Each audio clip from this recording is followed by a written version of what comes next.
All right.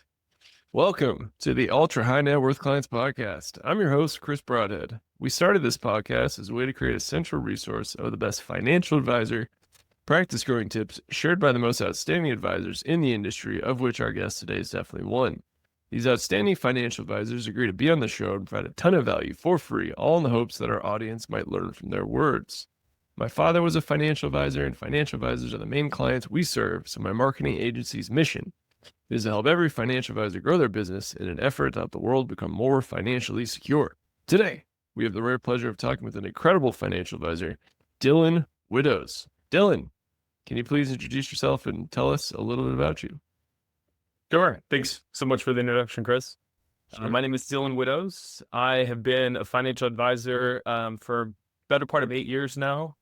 I am originally from Mississippi, and my travels have taken me to now Denver, where I reside and work in Colorado Springs.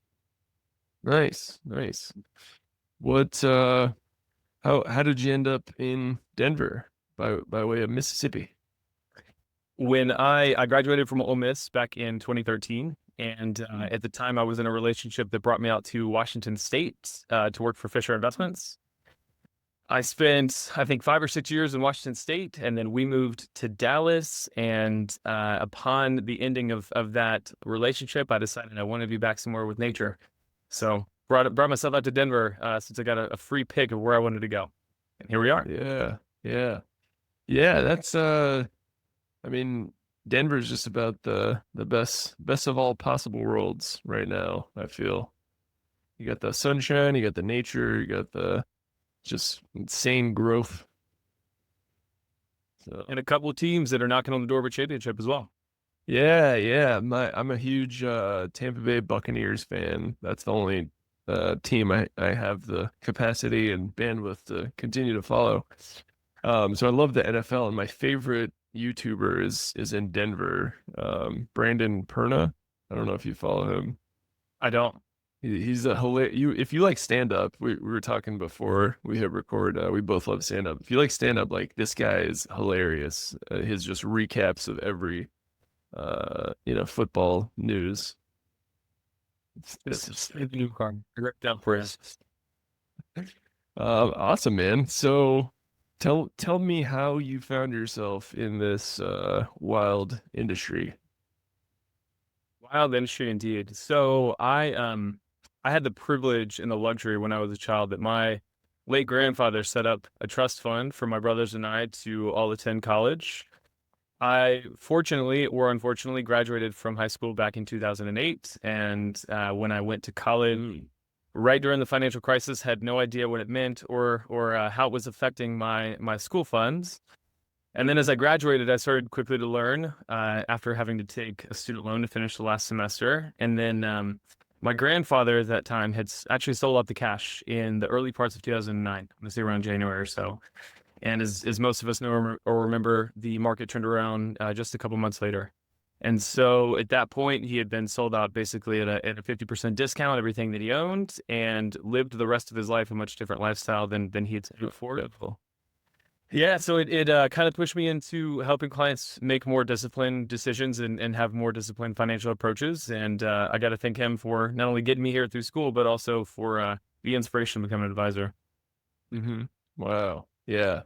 That I graduated college right when that was happening. And it was like all my friends had graduated a year before me, and just none of them found any job of any sort. Like, they basically just made an ass groove in their couch for a year, and I was like, you know what? Maybe I'll just go to grad school. Is that what you ended up doing? Yeah. Got my MBA from 2008 to 2010. So great time in school, not a great time to be working, I'm sure, especially Yeah. That was, I think it was the right move. Awesome. So, how did you find your footing? How'd you get traction? How'd you convince clients to work with you, continuing to have baby face? That's a good point. It's funny. So First of all, I've got to give so much credit to Fisher. They are, everyone that listens to this podcast probably knows they're an incredible marketing firm. They also do a lot of good research.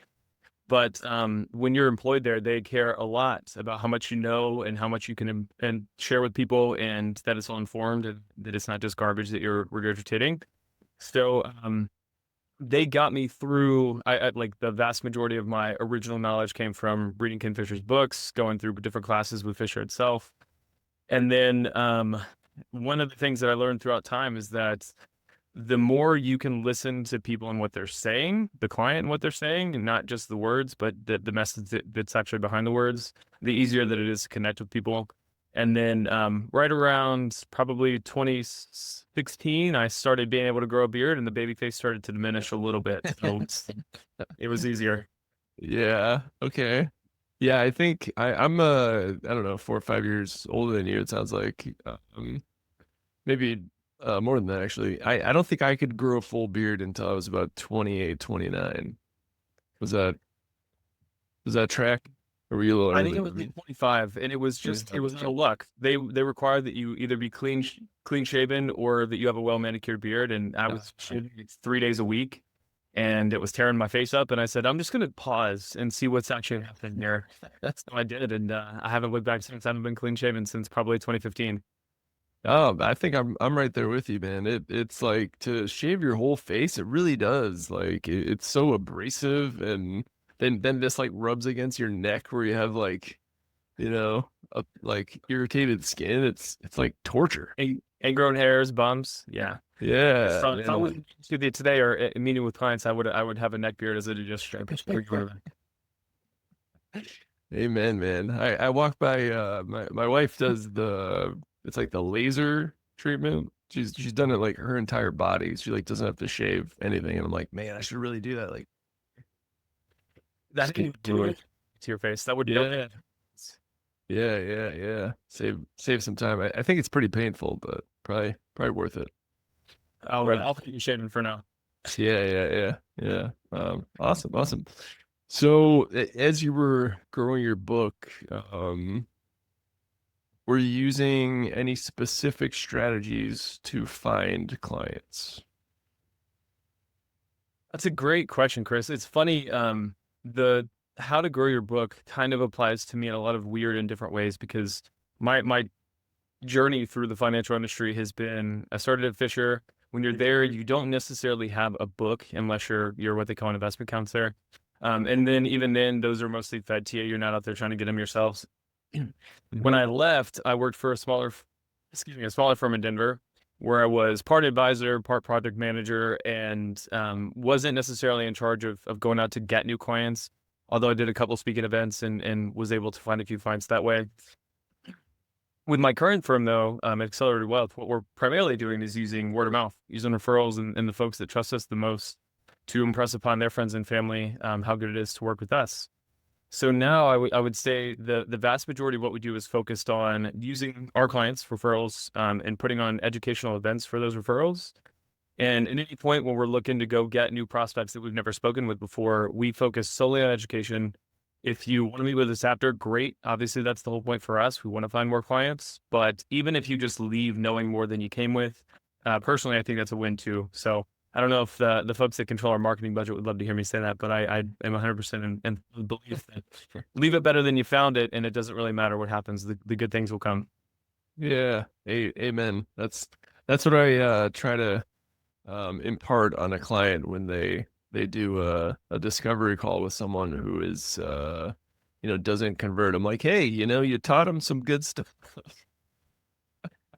Yeah, it can be frustrating to use your time in that way, but for some people, but I generally don't see it that way. I think there's so much mis or disinformation out there, and there are so many advisors that are pushing a specific narrative in order to pad their own pockets. That's just me being honest.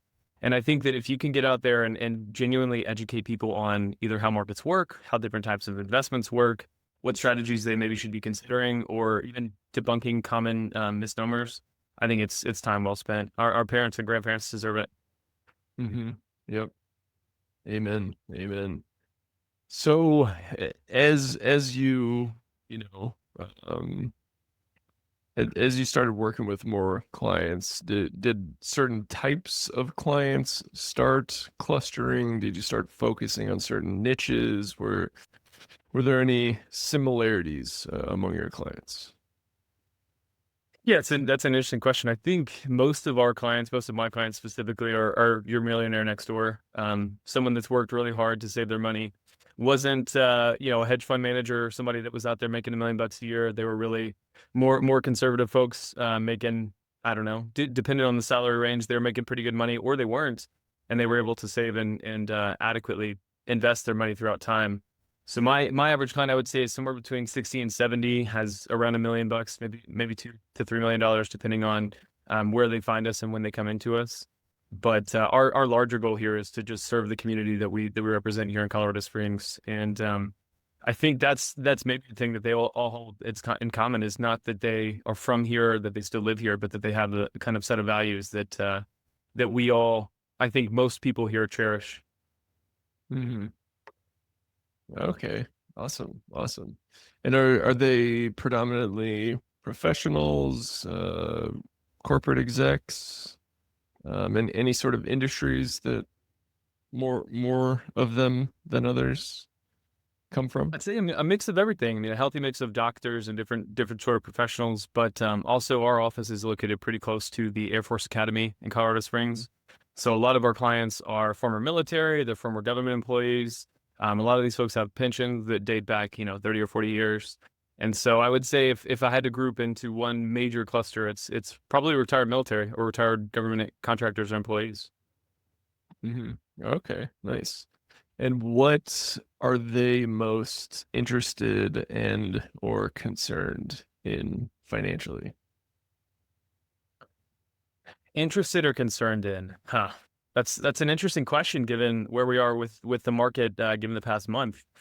I think right now a lot of people are just concerned with the volatility, but not, I would say, not panicking or worried about it, more so just concerned that it's been quite so volatile for the last month.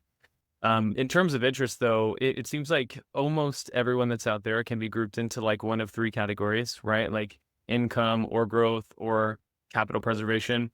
You'll meet the unicorn that says that they want all three, and I'll tell them that doesn't exist. Just like waterfront property in the middle of the Sahara.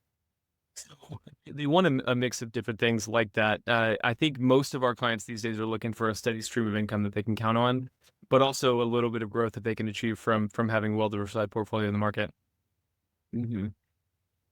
Awesome. Yeah, that makes sense. And yeah, I mean that's such a huge, I might argue that's the biggest value of a financial advisor, is to just keep you rational during these volatile moments. The market goes up, what, 85% of the time, and it's like you don't really need me at those times. You need me at the 15% of times when it's going down, and you're like, I think we should sell everything. You're like, just focus on the plan. Everybody's an expert when the market's going up. Yeah. Yeah. I saw an interesting study by Vanguard a few weeks ago that said that from a sheer behavioral coaching standpoint, an advisor can add somewhere in the neighborhood of up to 200 basis points to a client's bottom line. And I think, I mean, you nailed it there. Being disciplined is certainly the most important facet to any long-term plan. And that was shown immediately to me when my grandfather sold out at the worst time and wasn't able to kind of stay tight at that time. And I think that's not only why I'm still here today, but also what I think I impress most upon clients is that we build a portfolio in order to withstand the downturns. So you got to just trust the process at that time. Because what goes up, or excuse me, what goes down must come back up within the market standpoint. Mm-hmm. I mean, it certainly has over the lifetime of the market. We haven't had where it just kept going down forever. It eventually came back up. I don't think, what's the longest it's ever gone down? Like not even a year, right? Gosh, put me on the spot. I would have to look it up. The longest the market's ever been flat was about 16 years. So Okay. no substantial gains, but and it was 50s to 70s. I can't remember the exact years at this point. Yeah, and they were doing some weird economic maneuvers that caused that. I think I know Japan's economy has been flat for decades or something, right? It's been a long time. The population is having less kids. They have, I think it just in general, their economy has been kind of stagnated by everyone else kind of catching up technologically. But yeah, Mhm. low birth rate certainly doesn't help. Yeah, yeah. That's tough. Um, awesome. So, when you're at these events or when you're networking and you meet someone that could be a great new client that you could do some tremendous work for, how do you convince them that you are the right person for them? Kind of a funny question. I think generally the proof is in the pudding. I mean, it's so important to, at least in my mind, excuse me, to not be a sales guy. Like I want to be an advisor. I don't want you to ever feel like I've sold you on a notion or an idea or sold you into letting me manage your assets for you. I think first of all, you have to be able to display a genuine problem with what they're doing today. Why doesn't whatever that it is that they're doing make sense? And then how you can correct or fix it. But one of the things that I think has been most impactful for me as an advisor, and I think for clients it shows through in not only the way I speak to them, but also my confidence, is that if you decide not to do business with me, that's just, it's so okay. I just want the best for you. And if that's not here, I want you to get it wherever it's at. Doesn't really matter to me. So I think maybe the cool, confident, convicted approach helps me close a lot more than it doesn't. But at the end of the day, I've always told folks that if you don't want to work together, it's fine. We'll part ways as friends, and if you ever need me in again, just come back. Hmm. But don't generally want to feel like I'm closing a sale, if that makes sense. Yeah, yeah, yeah. People people love to buy, they hate to be sold. That is Yeah, true. That's a great way to put it. I think, and people feel when you're selling them too. I mean, people feel when you're being what I'm trying to say, not genuine to yourself or not true to yourself. And I yeah, think yeah, yeah. you can come across that way if you're trying to push a certain narrative or something that you don't fully believe in. So, I tell folks all the time, I won't do anything for you that I wouldn't do for a family member or a friend that was very close that I was helping that was in your same situation or someone similar. Mhm, And that goes super far because folks know that you have their best interest in mind. mhm. Yeah, that's the fiduciary standard. And my father was a financial advisor my whole life. And so I knew a lot about it. And then when we started working with a lot of financial advisors, I was like, wait, there's advisors that aren't fiduciary. I was like, wait a minute. That's More than that's a you'd like to thing? think, Chris. That's a thing? Advisors that claim to be fiduciaries that at their very core aren't either. So I mean, it's Yeah. it's kind of a mixed bag out there with who you decide to work with. That's why I feel so strongly about not trying to sell people into working with me. Yeah. Yeah. That's awesome. So tell me, you went from Fisher to you're now at senior wealth advisor, or I'm sorry, you're at accelerated wealth. I read your title. Okay. Why accelerated wealth? What drew you to them? Accelerated wealth is just such a I'll call it what it is. It's a niche firm. I mean, we're a smaller advisory firm. The firm itself is founded on principles of faith. And that's what I meant when I said earlier, like a lot of our clients in this community share the same set of values and principles. And I think one of the things that's been awesome is that I'm not driven to, like I said, to make sales. It is more just an advisory relationship where, of course, I want to grow the book. I want our clients to make more money. I want our employees to make more money. But I think the most important thing is just having a firm that you align with, both on a moral and philosophical level, and a spiritual level is great too, which a lot of firms out there aren't don't have that component to them. But accelerated wealth, when I first found it, was in the midst of a transition, and I think that we've transitioned just so gracefully into where we are today. So there's a lot of reasons. Hopefully, I summed them up well enough there. Hmm. Awesome, awesome. And how many team members do you have over there? Goodness gracious, I want to say probably 10 to 15. I would have to count them. Oh, okay. Yeah, yeah. Nice. There's only 3 advisors. Yeah, yeah, yeah. Awesome, awesome. So are you part of a succession plan, or you're the next generation? I'd like to think so. If you're a Star Trek guy, it would definitely be the next generation. That's how we'd look at it. We're launching off into space here. Yeah. Nice, nice. Awesome, awesome. Cool. Well, I have kind of a big final question for you.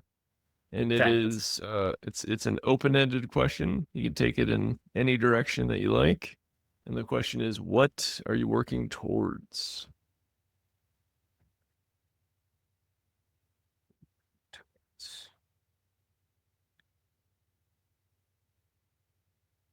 Could be stand-up comedy related.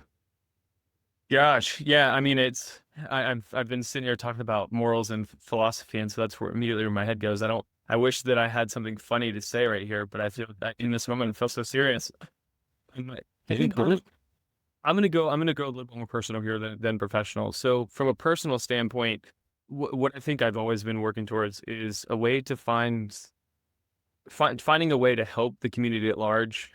Of course, we all, as advisors, we all want to do well for ourselves, but that's really not what drives me. I think it's more the helping aspect that drives me than anything else. But in that, like I'm looking for ultimately searching for contentment. I mean, how happiness and joy are those emotions that we all search for, but they're fleeting. Whereas contentment is finding the ability to just be at peace with yourself and the business that you're doing and the people that you're helping and things like that. And so I'm not picking on anybody here, but there's a lot of advisors out there who are jostling to be the richest man on the block or in the graveyard. And I just don't really see it that way. I mean, I would love to be able to hold and run a healthy practice with happy clients, folks that are, just satisfied with the way that we're doing the management. But on the other hand, I want to be able to take enough time away to go run for an hour a day or to do things that I love to do and not feel constantly burdened by knowing that I've put folks in a precarious position. So a little bit less funny, a little bit more philosophical than you might have been looking for, but that's ultimately what I'm searching for is to find the happy medium between making a good living for myself, doing the right thing for clients, and also finding the free time to be out there and doing the things that I love outside. Mm-hmm. No, absolutely. And I think those like deeply personal, deeply like meaningful things, they don't seem related to the job at all, but doing them like fills you with zest and energy and enthusiasm that you can, then use to better serve your clients and help them achieve their goals. So, You nailed it there, Chris. I think it's important for anyone listening to remember that your clients, of course, from a business standpoint, have to come first. But on a personal level, you yourself, your family, if faith's important to you, that's got to be up there too. And I think we get caught in this rat race that America has created, where we're constantly looking to make the next buck or make the next sale or close the next deal, and just got to remind everybody to take a step back and give yourself some space, some silence, go run or go take a walk without headphones and kind of ground yourself and remember what's important because money comes and goes, but the people that you're helping, the communities that you're serving and your friends and family, like everyone else benefits from you being in a great place too. So mhm. hopefully that's helpful. I know, again, it's a little bit corny and philosophical, but I do mean it. No, that's great, man. I love that answer. So, what is an ultra marathon that's like 50 miles? How 100 miles? How far is that? Technically anything over 26 miles. Okay. The shortest ones are a 50K, which are 31 miles. And I've got a couple later this year, one at a 50 miler and um, one running the Pikes Peak Marathon that goes from the from the base to the summit and back down. And that's 26. And then my big goal where I'm searching for not only happiness and contentment, but also being a bit of a bit of masochist is to do the Hurt 100 mile race in Hawaii at the beginning of next year. Damn, man. Why, why do you do that to yourself? I don't know. It's cathartic and meditative, and Mhm. your body, your brain will tell you that you can't do something that you're doing, and your body will put up with it and say that you can do it as long as you're willing to push your brain a little bit further. And I think, like again, in a weirdly philosophical way, we're all kind of searching for that in something that we're doing, and I think it's incredibly valuable for people to do hard things that you don't think that you can do. It doesn't have to be running or anything physical, but things that you don't think that you can do. Pushing that envelope for yourself is where generally where I find contentment. Yeah, that's incredible, man. I ran a half marathon once, and I was like, that was awful. It's a long way. Half marathon's a long way, my friend. Can't discount it. Yeah. I think being frank with the comparison is the thief of joy. Mhm. If I look at some of the races I've done, I'm like, but this person did this. It's not helpful. But using personal benchmark, I'd encourage you at some point do one that's a little bit further. Do a 15 miler or something. Yeah. Push it just a little bit further than you thought you could. Yeah. I got a question for you about that. Please. What is the hardest part of an ultra marathon, and how do you get through that part specifically? The hardest part, like my brain wants me to say it's your body getting sore and starting to hurt and like the steps starting to hurt. The bigger part though is really, I think, especially if your headphones die or if you just don't run with headphones, being alone with yourself. I mean, like finding the space to be comfortable with silence. Kind of, you find a flow or a rhythm where you're listening to your own breathing, your own footsteps. It becomes a bit harmonic, if you will, where there's kind of this cadence that you fall into and there's a flow state.